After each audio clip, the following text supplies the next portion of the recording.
Hi friends! ఈ వారం చూసిన 3 సినిమాలు 'కాక్టెయిల్ 2', 'బాలన్', 'దీవానా' రివ్యూస్ చూద్దామా? 'కాక్టెయిల్ 2' ఈ సినిమాలో మంచి మెసేజ్ ఉంది. ప్రేమంటే ఫస్ట్‌లో వచ్చే స్పార్క్స్, ఎక్సైట్‌మెంట్ కాదు. ప్రేమంటే calm and peace that you have with your partner అనే మెసేజ్ అయితే ఉంది. కానీ ఆ మెసేజ్‌కి రీచ్ అవ్వటానికి చేసిన స్క్రీన్ ప్లే మటుకు చాలా బోరింగ్‌గా, డ్రాగీగా ఉంది. రష్మిక మందన గారు 'ద గర్ల్ ఫ్రెండ్' మూవీ తర్వాత ఈ సినిమా ఎందుకు చూస్ చేసుకున్నారో నాకు అర్థం కాలేదు. తన క్యారెక్టర్ సపోర్టింగ్ క్యారెక్టర్‌లా ఉంది. సినిమా మొత్తం క్యూట్‌గా నవ్వుతా ఉండటం తప్పితే సినిమాకి పెద్దగా యాడ్ చేయలేదు. Kriti Sanon it's just a glamour role. Cinema మొత్తం హాఫ్ డ్రెసెస్‌లోనే కనిపిస్తారు. మొన్నే 'పెద్ది' విషయంలో చాలా డిస్కస్ చేసాం మనం. కెమెరా యాంగిల్స్ గురించి, ఎక్స్‌పోజింగ్ గురించి. సేమ్ అలానే ఇందులో గూడా చాలా జూమ్ ఇన్ కెమెరా యాంగిల్స్‌తో ఆ అమ్మాయిని ఎక్స్‌పోజ్ చేశారు. చాలామంది దీన్ని క్వెషన్ చేస్తున్నారు గూడా. Shahid Kapoor is a proven actor. But ఈ సినిమా తనకి ఎటువంటి హెల్ప్ చేయలేదు. ఎందుకంటే స్క్రీన్ ప్లే ఆల్రెడీ సరిగ్గా లేనప్పుడు ఆయన మటుకు ఏం చేయలేరు.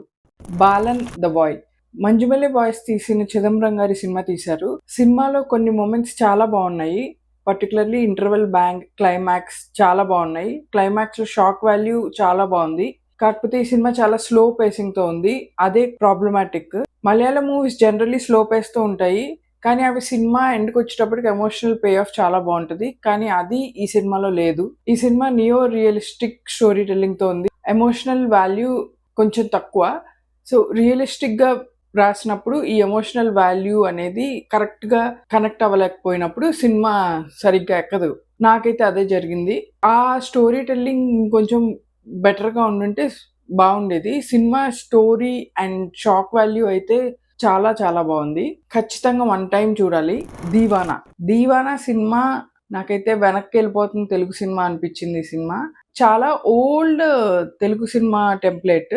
నేను ట్రైలర్ చూసినప్పుడు గూడా అలాగే అనుకున్నాను. కానీ మరీ 'హర్షిత్' ఈ మధ్య 'ఆహా' టీవీలో సీరీస్ చేశారు. 'కల్కిలో' కూడా క్యారెక్టర్ చేశారు. సో, ఆయన చేశారు అంటే సమ్ న్యూ ఎలిమెంట్ ఏదో ఒకటి యాడ్ చేసుంటారు. సంథింగ్ ఏదో ట్విస్ట్ ఉంటది అనుకున్నాను. But no. The story telling is same as it is. నాకు 'Romeo Juliet' the love at first sight scenes, fight scenes, friendship scenes, కొట్టుకోవడం ఇవన్నీ ఆల్రెడీ చూసేసినవే. మళ్ళీ అదే రిపీటెడ్‌గా అనిపిచ్చింది. యాక్టింగ్ అయితే చాలా బావుంది అందరిది. ఇంక్లూడింగ్ 'హర్షిత్' గారు చాలా చేశారు. He is a very good actor. ఈ సినిమాలో 'తెల్ల పోరి' అనే సాంగ్ ఉంది. ఆ సాంగ్ సినిమా థియేటర్‌లోనే విన్నాను. ఆ సాంగ్ ఇట్స్ రేసిజం. తెల్ల పిల్ల, నల్ల పిల్ల, కర్రోడ ఈ వర్డ్స్ అన్నీ రేసిస్ట్ టర్మ్స్. 2026లో ఇండియన్స్ కూడా వరల్డ్ వైడ్ రేసిజంని ఫేస్ చేస్తున్నారు ఈ కాలంలో. మనం న్యూస్ చూస్తే తెలుస్తది. అయినా కూడా ఈ టైంలో అలాంటి సాంగ్ రావటం కొంచెం సాడ్.